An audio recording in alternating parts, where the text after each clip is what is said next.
공고한 일이 많고 참 쉬는 날 없었구나. 내 주 예수 날 사랑하시오니 곧 평안히 쉬리로다. 주 예수의 구원의 은혜로다. 참 기쁘고 즐겁구나. 그 은혜를 영원히 누리겠네. 곧 평안히 쉬리로다.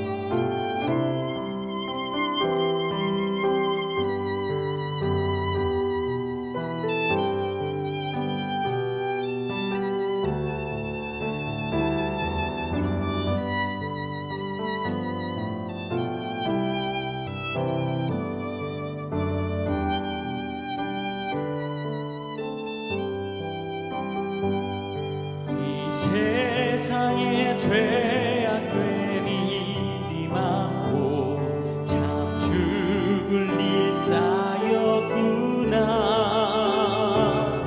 내 주 예수 날 건져 주시오니 곧 평안히 쉬리로다. 주 예수의 구원의 은혜로다. 참 기쁘고 즐겁구나. 그 은혜를 영원히 누리겠네. 곧 평안히 쉬리로다.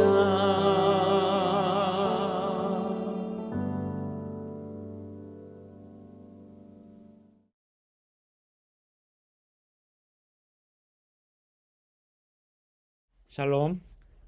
오늘 함께 읽으실 말씀은 예레미야 12장 7절부터 17절 말씀입니다. 먼저 간략한 예레미야 말씀에 대한 내용을 보면 유다 왕국이 하나님께 불순종함으로 바벨론의 포로로 잡혀가서 나라가 일시적으로 상실될 것을 하나님의 말씀으로 선포한 것이 예레미야서입니다. 예레미야서를 읽는 것이 마음이 조금 어렵더라도 그 가운데 펼쳐지는 하나님의 생각을 잘 따라가며 묵상해 보면 좋겠습니다. 그럼 한 절씩 읽으면서 묵상해 보겠습니다. 7절 말씀입니다.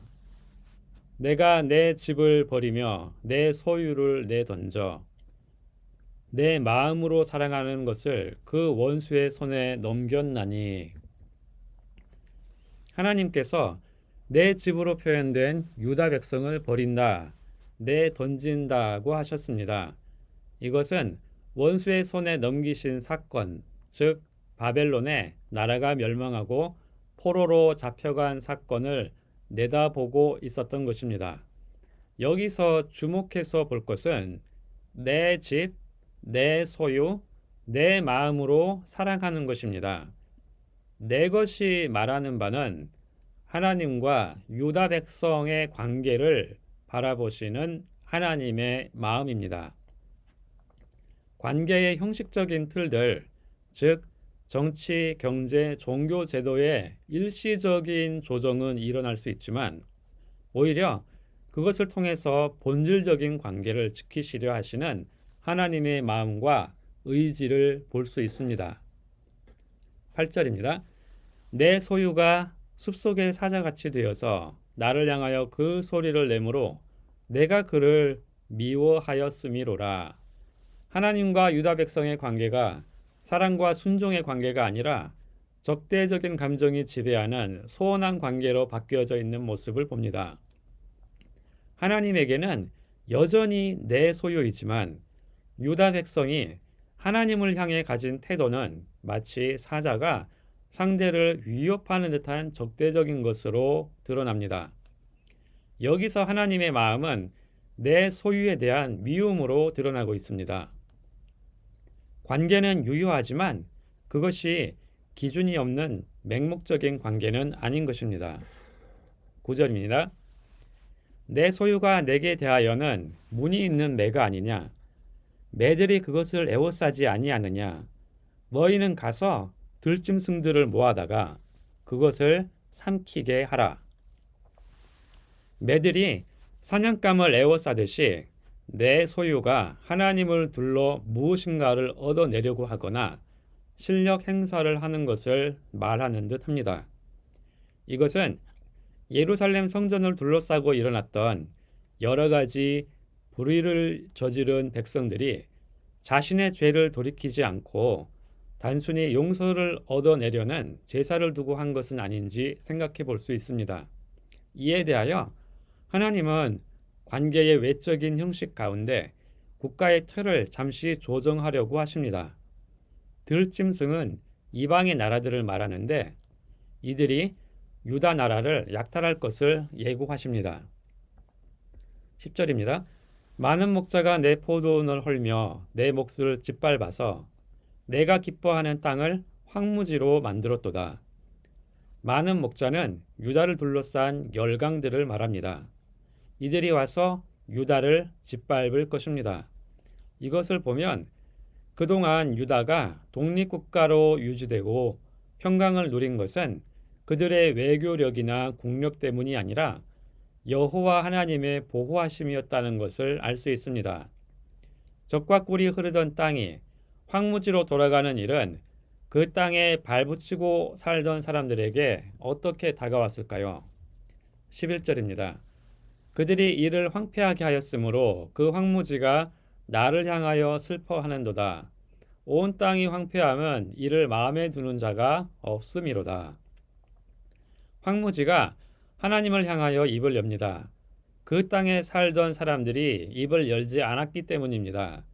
그들이 입을 열지 않은 이유는 하나님께서 행하시는 일에 대해서 무지하거나 공감하지 않았기 때문입니다.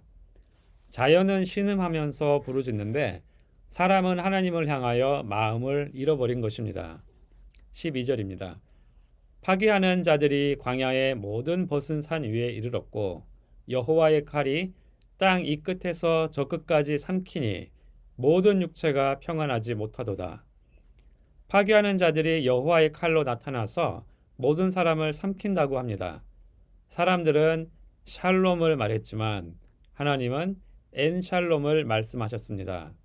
엔샬롬은 샬롬이 없다는 뜻입니다. 하나님과 모든 사람 사이에 평화가 없는 시기가 도래했던 것입니다. 13절입니다. 무리가 밀을 심어도 가시를 거두며 수고하여 소득이 없은즉 그 소산으로 말미암아 스스로 수치를 당하니 이는 여호와의 분노로 말미암음이니라. 샬롬이 없는 땅에서는 수치가 있을 뿐입니다. 노력에 정당한 보상이 이루어지지 않으므로 스스로 부끄러움을 느낀다고 합니다. 가시와 수치를 보면 에덴 동산에서 범죄했던 아담이 연상됩니다. 그때에는 여호와께서 아담의 수치를 가려주셨는데 지금은 수치를 드러내고 계십니다. 14절입니다.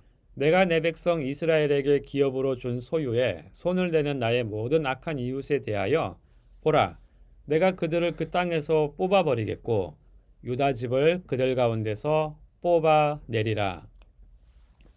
하나님은 유다 나라에 대한 일시적인 조정을 행하신 후에 무엇을 하실 것인지 큰 그림을 보여주십니다. 유다가 경험하게 될 수치를 다 통과한 후에 어떤 새로운 일이 벌어질 것입니다. 먼저는 유다를 악하게 대한 열강들에 대한 심판을 말씀하십니다. 유다의 심판이 있을 것이고 열강에 대한 심판이 이어질 것이고 그 후에 유다의 회복이 있을 것이라 하십니다. 회복은 심판이 집행된 후에 있을 것이라 하셨습니다. 이것을 보면 심판의 목적이 멸망이 아니라 회복이었다는 것을 짐작할 수 있습니다. 15절입니다. 내가 그들을 뽑아낸 후에 내가 돌이켜 그들을 불쌍히 여겨서 각 사람을 그들의 기업으로 각 사람을 그 땅으로 다시 인도하리니 유다를 포로에서 해방시키시고 약속의 땅으로 다시 귀환시키신다 하십니다. 약속의 회복, 즉 언약의 회복을 말씀하셨습니다. 이렇게 언약을 회복하시는 근거가 나타나는데 유다 백성이 일정 조건을 만족시켜서가 아니라 여호와 하나님 스스로 불쌍히 여기심이 그 이유라고 말씀하십니다. 여기서 돌이켜라는 동사는 방향성을 가리키는데 분노로부터 마음이 돌아서서 긍휼로 백성을 대하실 것이다 하십니다. 그리고 나서 각 사람은 그 땅으로 다시 인도하리니 라고 하셨는데 여기서 인도하신다라는 단어도 사실은 돌이킨다는 단어와 같은 단어입니다. 그러니 뜻은 먼저 하나님께서 긍휼로 인해서 백성을 향해서 돌아서시고 그 후에 하나님을 등진 백성들을 스스로 자신을 향하여 돌이키게 하신다는 것입니다. 여기서 하나님은 한 걸음 더 나가셔서 유다를 긍휼히 여기신 것과 같이 이방 나라들도 동일하게 긍휼을 베푸실 것이다 하셨습니다. 16절입니다. 그들이 내 백성의 도를 부지런히 배우며 살아있는 여호와라는 내 이름으로 맹세하기를 자기들이 내 백성을 가르쳐 바알로 맹세한 것 같이 하면 그들이 내 백성 가운데 세움을 입으려니와 이 말씀이 하나님께서 각 사람들을 그 땅으로 다시 회복시키시는 방식입니다. 하나님께서 각 사람들을 돌이키실 때에 각 사람들에게서 나타나는 어떤 행동, 삶의 양식의 변화를 말합니다. 고대의 왕권을 생각해 보면 이전에 섬기던 왕을 정리하고 새로운 왕을 섬기기로 한다면 그에 따른 자연스러운 변화들이 나타나게 마련입니다. 하나님을 왕으로 섬기려 하면 그 말씀을 부지런히 배우고 맹세, 즉 결단의 삶을 지속적으로 살아야 한다는 것을 말합니다. 그리하면 내 백성 가운데 세우시겠다고 하십니다. 17절입니다. 그들이 순종하지 아니하면 내가 반드시 그 나라를 뽑으리라 뽑아 멸하리라 여호와의 말씀이니라. 이 말씀은 순종의 기회조차 없었던 사람들에게 베푸시는 하나님의 호의를 말합니다.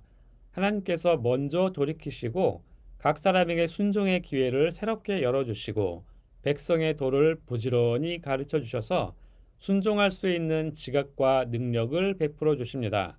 그런 후에라도 순종하지 않는 나라들이 있다면 뽑아 멸하시겠다고 말씀하셨습니다. 오늘 말씀을 돌아보면 하나님은 어떤 분이십니까? 하나님은 내 백성에 대한 관계를 포기하지 않으시는 분입니다. 다만 관계의 본질적인 것을 회복시키기 위해서라면 외적인 형식은 언제든지 변화시킬 용의가 있으신 분이십니다. 외적인 형식이 바뀔 때 우리 사람은 엄청난 고통을 겪을 수 있습니다. 그러나 그 후에 참된 샬롬이 찾아옵니다. 하나님은 자기 백성을 매우 높은 수준으로 이끌어 올리시기 원하시는 분이십니다. 우리에게 주시는 교훈은 무엇입니까? 하나님께서 각 사람을 돌이키시는 방식은 말씀을 통해 일어납니다. 말씀을 부지런히 배우고 순종하는 것이 우리의 힘으로 되는 것 같지만 사실은 하나님께서 긍휼히 여기신 결과로 나타나는 것이라고 말씀은 지적합니다. 이 하나님의 긍휼하심을 힘입어 오늘 하루도 말씀 알기를 소원하고 순종하기를 다짐하는 하루 되시기를 부탁드립니다. 기도하겠습니다. 하나님, 오늘 말씀을 통해서 하나님의 본심은 심판처럼 보이는 혹독한 과정의 끝에 오는 회복이라는 것을 보았습니다. 오늘 저희에게도 예수 그리스도를 통해서 순종의 새로운 길을 열어주시는 은혜가 하나님의 긍휼 때문이었다는 것을 보았습니다. 오늘 하루 말씀을 듣고 알고 순종함으로 하나님을 향해서 나 자신을 향해서 정직한 믿음의 길을 가도록 은혜 베풀어 주옵소서. 예수님의 이름으로 기도합니다. 아멘. 오늘 도고 기도는 주일학교를 위하여서입니다. 먼저 주일학교 교사들과 맡겨진 사역을 위하여 기도하겠습니다. 사역을 맡은 지체들이 잘 감당할 수 있도록 학생들의 비전과 영적 성장을 위하여 주님께서 큰 은혜 주시기를 기도하겠습니다. 이어서 담임 목사님의 영육간의 강건함과 이어지고 있는 주일학교 여름 사역을 위해서 기도하시고 말씀에 반응하는 귀한 은혜의 시간 주님 앞에서 가지시기를 바랍니다.